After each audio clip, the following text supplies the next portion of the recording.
kapayapaan ng Panginoong Hesukristo ay sumainyong lahat. Magandang araw sa inyong lahat, saan mang sulok ng mundo kayo naroroon sa sandaling ito. Bago ang lahat, nais kong bumati sa inyo ng isang advance Happy Valentine. Ang babasahing mabuting balita sa araw na ito ay pinamagatang ang isang salita ng pag-ibig ay maaaring gumawa sa mundo ng pagkakaiba. Pagbasa sa banal na kasulatan mula sa aklat ng mga awit ni Solomon, 2 kabanata. Ang unang awit. Isa lamang akong ligaw na bulaklak sa Sharon, isang liryo sa lambak ng bundok. Tulad ng isang liryo sa gitna ng mga tinik, ay ang aking sinta sa mga kababaihan.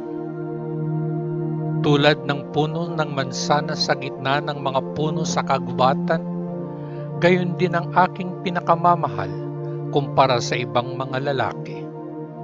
Gustong-gusto kong umupo sa lilim nito, at ang bunga nito ay matamis sa aking panlasa. Dinala niya ako sa kanyang bulwagan ng piging, at itinaas ang bandila ng pag-ibig sa ibabaw ko. Ibalik ang aking lakas sa mga pasas, at sariwain ako ng mga mansanas. Mahina ako sa pagsinta. Ang kanyang kaliwang kamay ay nasa ilalim ng aking ulo, at ang kanyang kanang kamay ay hinahaplos ako.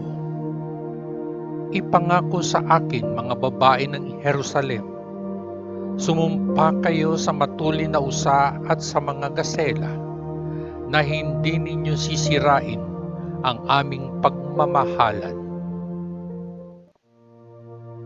Ang ikalawang awit.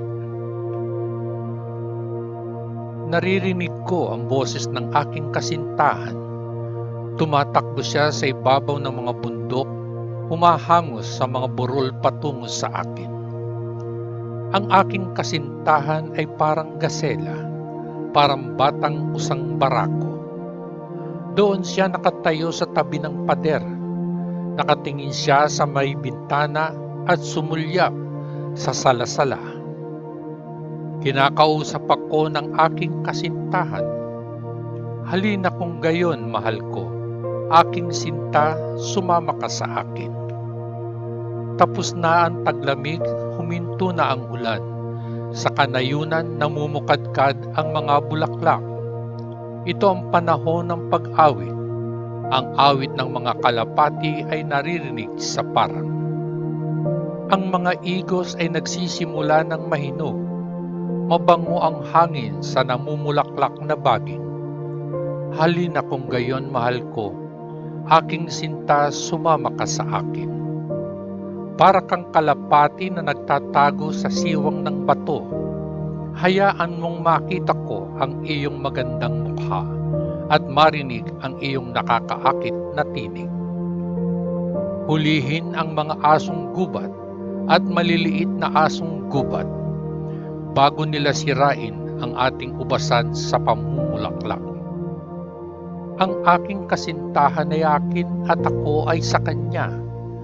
Pinapakain niya ang kanyang kawan sa gitna ng mga liryo, hanggang sa humihip ang simoy ng umaga at mawala ang dilim. Bumalik ka, sinta ko, na parang gasela, parang usa sa mga bundok ng Bether. Ang mabuting balita ng ating Panginoon. Salamat sa Diyos Ama sa langit, sa ngalan ng Panginoong Hesukristo na ating manunubos.